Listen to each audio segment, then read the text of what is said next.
Hi, this is Jack. I'm a star, and I have 100 messages in my account, my Google Voice account. I haven't called it for a while. I called up and it said, you have 100 new messages. Now, I'm wondering if that's because I have that many, or because it just doesn't know how to say more than 100. And now I'm listening to them. You can't hear them, unfortunately, because I don't have a speaker on this other phone. But... 3, 2, 1, ignition, liftoff, Little bitch baby. Now let's just power for real. like, I don't even have any nicotine.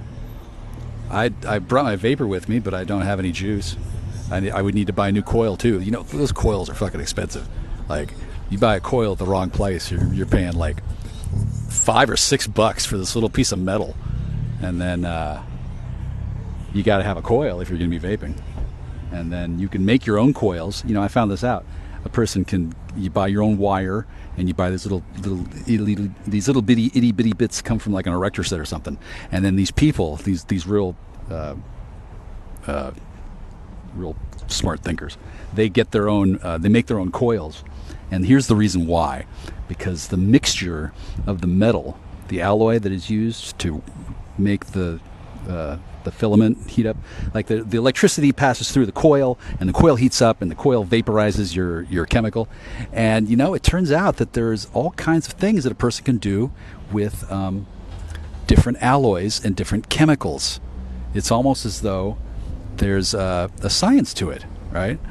And then people don't want to talk about that part. No. And then they don't want to talk about how it's you know, obviously way more efficient to not be addicted to a cigarette, although being addicted to a necessity for getting your own alloy metals and then wrapping your own coils so you can not burn up your fucking illicit drug compound or whatever the fuck you're vaping. Like, some people are like really into it because they're addicts, but not me.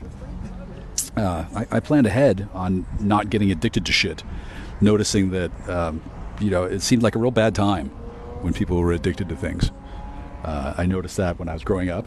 I didn't know why people were doing stupid shit, but I noticed that it did seem to have something to do with cravings and urges. And as a person who used to crave food, I'm immune to that one too. I get hungry, but I don't get cravings anymore, which is nice. It's almost as though I was programmed by the Food and Drug Administration from before birth to want the kinds of foods that are specifically bad for my body type. Like, there's, oh shit, somebody's blowing their horn telling me I should stop talking about that. Yeah, people don't really want me to tell the truth, the whole truth, nothing but the truth. That really cuts into the bottom line and the profit margins if I start spilling the whole fucking gallon of tea all over the fucking blacktop, letting it just cook off in the sun. So I don't like being addicted to shit, so I found a way to get around that. And people who do like being addicted to things, or more specifically, people who like other people who are addicted to things so they can fucking control them, like the goddamn fucking reprobate slave master fucking pimp-mongering cunt fucks that they fucking are, they don't like it when I, you know, get around their fucking problems and accomplish my mission objectives and don't have to worry about all kinds of shit that a lot of people usually do. Like right now, I don't have to worry about scoring any heroin, ever. As much as I would like to slam some dope with some speed and have sex for the next 8 or 9 hours, that does sound like fun. However, I've never actually done it, and then I'm really saving myself for somebody special. Since I'm not addicted to these things, and I don't even have a taste for recreational opiates, I don't have to worry about that. I don't have to be nice to the syndicate.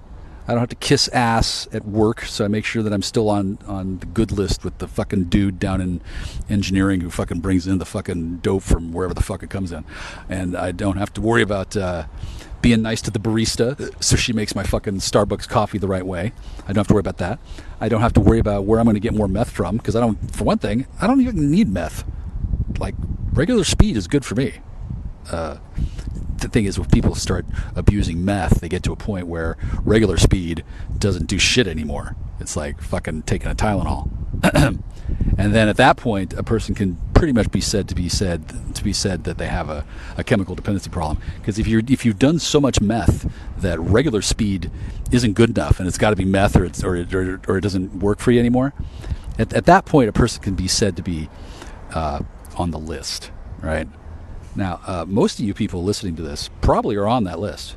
You've probably had speed, you've probably had meth, and you've probably figured out, wow, one of these is way more impressive than the other. Yeah, probably because you've been exposed to some sort of fucked off initiation ritual where you were inducted into the fucking club of like, oh, this is what crystal meth does, and then the only way you had to get it was to either learn chemistry on the DL and then fucking find a fucking abandoned building out in the woods so you could fucking cook it up yourself, or you had to suck somebody's dick or give your ass up to some fag from Texas who doesn't think that he's gay at all. Whatever the fuck the deal is. There's these people who are like really into the whole addiction thing. That's what I'm trying to say, and I'm personally not. Right? I mean, I don't need to cure the entire world of drug slavery, but curing myself, I'm down with that. And then telling people that I did that, I don't have a problem with that. I don't think I should need to be told to shut up and stop talking, and don't mention the fact that drug slavery is a relatively easy to cure condition. All you got to do is just not owe money to the syndicate anymore, and make sure that none of the bruisers have your address or the names of any of your loved ones, or that an insurance company doesn't fucking own the fucking ticket on your ass, right? At that point, you might want to be careful what you say to people, because they tend to not like it when their meal tickets go off the plantation. Bruisers tend to not like that very much. If you like roll into the whorehouse and you start telling women how to read and how to speak up for themselves and how to drive their knuckle into the man's groin when he's not interested in having sex with you anyway, and then demand that you watch Richard Groiper. Oh wow, these people just all got in a car accident. I'm sitting in the back of my truck in a parking lot. It's like 4 o'clock in the afternoon on a Tuesday. Yeah, I don't have to be at work. I like it better that way. I also like not being addicted to things. And I don't know if many people get addicted to work. Well, I am a workaholic, but technically this is my work, right? Talking about how awesome my life is. It's not really that awesome. So it's a pretty lame job. What else? Do I have anything else to say? Let's see. I was gonna talk about the insurance industry a little bit, but maybe not, because I actually don't want to piss those people off. I don't know many of them, but I think at least I think 3 people that I've talked to in the past, not much, were leg breakers for the man. Like if you do something that you're not supposed to do, and you say that you're not going to, and then you do it anyway, you think you can get away with it, the man will come and fucking break your fucking legs. He really will. And thankfully I don't have that problem, because I didn't make these kind of arrangements with the man. I didn't sell my soul for a hit of dope, and I didn't whore out my entire family for cookies or for gold stars or for whatever the fuck else it is that all you people did. Like, I don't know why y'all are fucking busy working your asses off for money. There must be something you really like to do with it that's super important to you. Like, I don't know, maybe you need life-saving drugs. Maybe you need to cure your cancer or some shit, right? But somebody asked earlier today why people hate me. Well, the short answer is this: they hate me for my freedoms. And today I'm pretty free, thank God. Let's see. Is anybody that I know still alive or not in hiding? Nope. Yeah, everybody I know has had to run from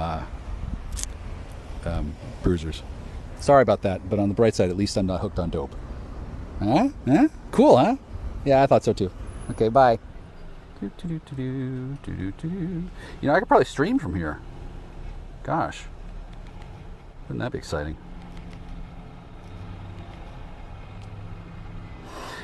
You know that movie Speed came out 30 years ago? Remember that movie with Keanu Reeves and what's her nuts?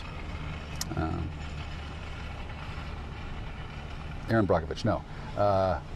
What's her name? Sandra Bullock. Sandra, that's a lovely name. So she, that was 30 years ago. 30 years ago. Well, 29 years ago. That's long enough to make a baby turn into a girl that you can marry. Yeah, right? If they're 29, I think they're marryable. Okay. Wow. All right. So that was 30 years ago. Amusingly, I don't think people have gotten the message. You were supposed to believe that I was addicted to stimulant drugs. You weren't supposed to actually believe it, right? Like it had to look plausible, right? But you weren't supposed to actually buy it completely. And those of you who have are, well, you're just goddamn silly people, really. I don't know why you thought anything of the kind was the case, but you sure shit did. Does this play? Damn, it won't play. All right, well, that's too bad.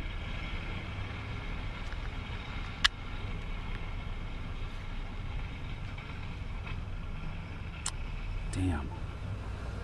Yep, doesn't work. Yep. Too bad. I can't play the sound of the call on this phone. So I'll just hang up after listening to another message. Wow, that smells good. What is that? Oh, that's Panda Express. Oh no, that's Panera Bread. That's okay.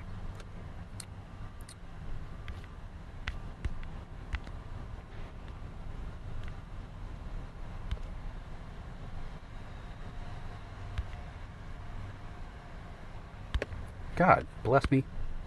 All right, well, we just won't use that anymore. Hang up. Ugh. So tedious. So tedious. Hang up. Call ended.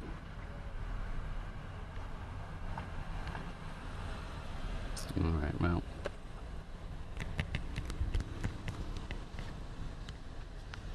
Well, I'm just gonna have to use this information later because I can't handle the combined complexity of two phones and a Bluetooth speaker that doesn't play music with earphones in, and I got to go to the bank. So, thanks.